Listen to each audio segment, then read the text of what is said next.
What's up, airsofters and gear lovers? It's Robo here, back with another Robo Reviews. And this week, we're going to review the Ferro Concepts FCPC.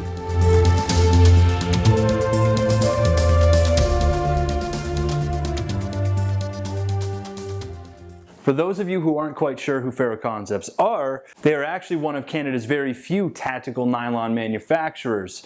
They have been gaining a following outside of Canadian borders, being used in the hands of, say, SEALs and special operatives all across the world.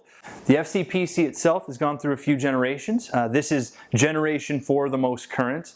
It itself is a minimalist, low-profile plate carrier, likened to being close in size and cut, as well as feature set to the CP JPC. Now, in terms of basic features that are common to most plate carriers, the FCPC comes with airflow mesh in both the insides of the plate pockets as well as the shoulder pads.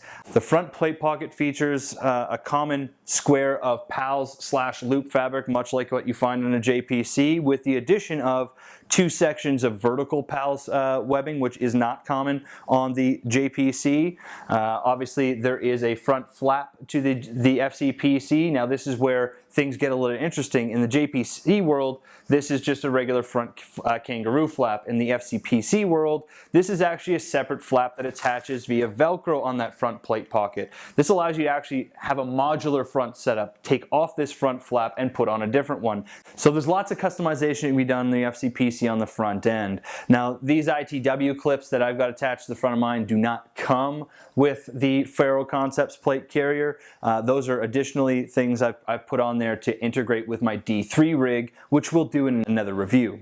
These pads themselves are actually the 3rd generation pads. Most current are generation 4. The only difference really being is where they flip over the top of the actual shoulder strap itself.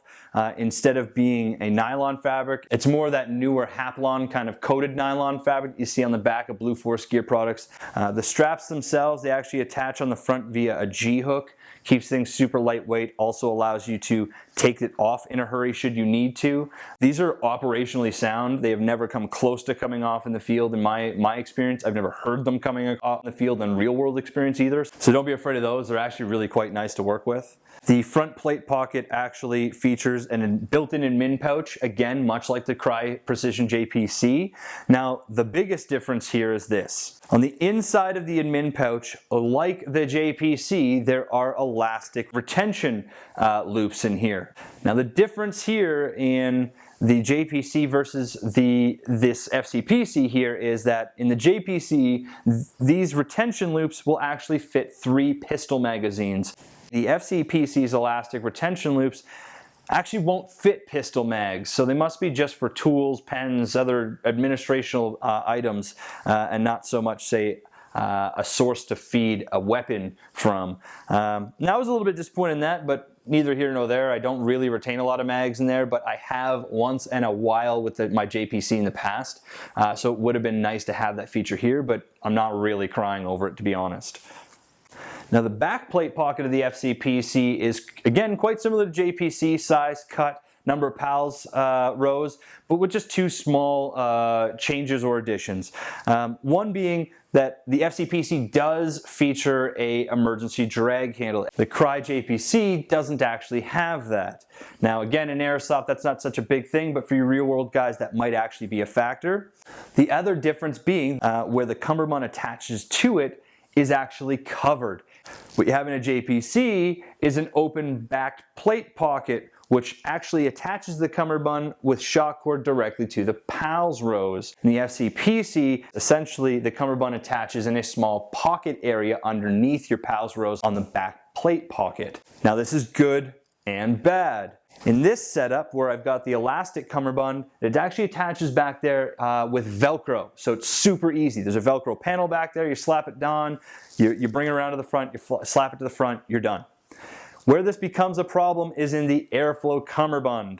The airflow Cummerbund attaches to the FCPC much like the JPC one does. So you're actually attaching it with shock cord to some loops of PALS webbing that's underneath that flap. And to do that, it actually takes some fine motor skills to get everything weaved properly so you don't get any bunching of the Cummerbund at the back. And that that space back there is just too hard to work with. You know, working back there to get things set up properly, it's worth it, yes, but it's like trudging through the deepest, darkest pits of hell for about 40 minutes. So right now my setup has the elastic cummerbund. I am going to be switching it back, I think, at some point in time.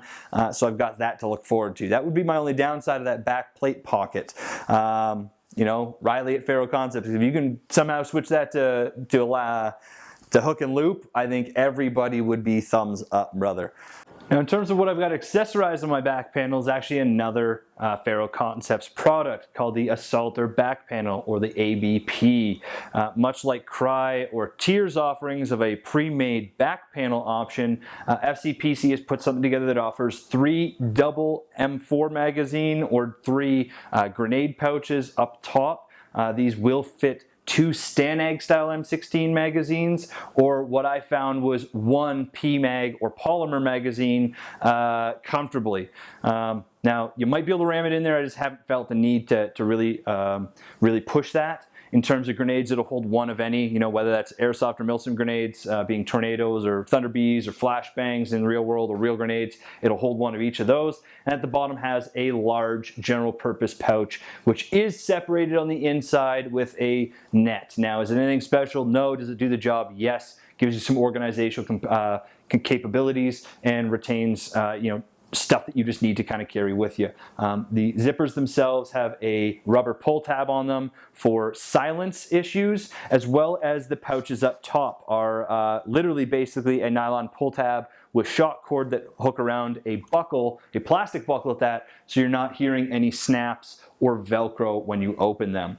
There is also a compartment that will fit up to a 2-liter hydration pouch. What I've got in mind and what the FCPC or ABP was designed with is the Source military products. But other hydration pouch systems would probably work just fine, again, as long as it's under 2 liters. The Cummerbunds is another place where the FCPC shines.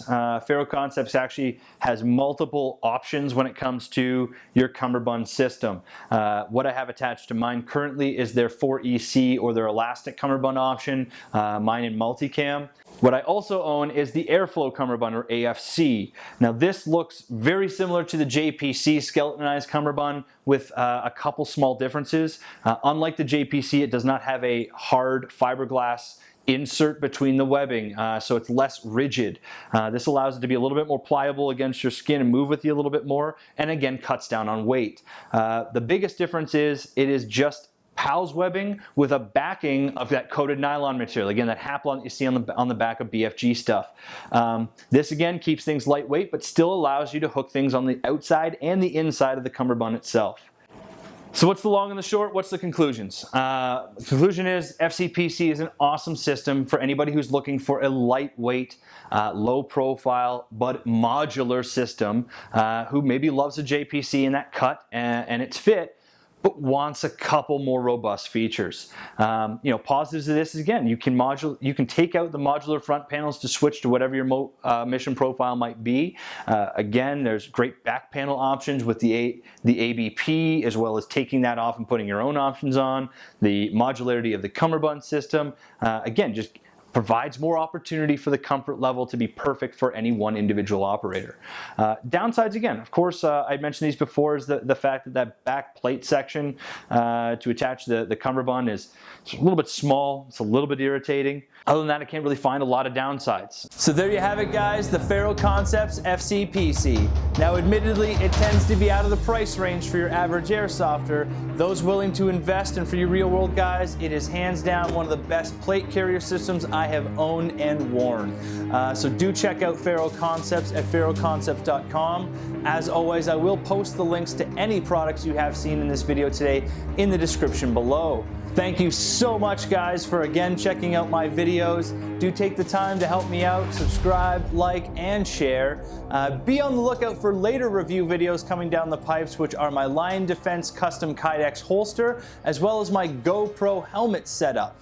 I am as well attending American Milsim's Faded Giant 3 this coming week, so bear with me. I won't be releasing a video, but that's because I'll be collecting a buttload of footage for videos in the future. So until next time, guys, as always, have fun airsofting, be excellent community members, and defend what you love. Later, guys.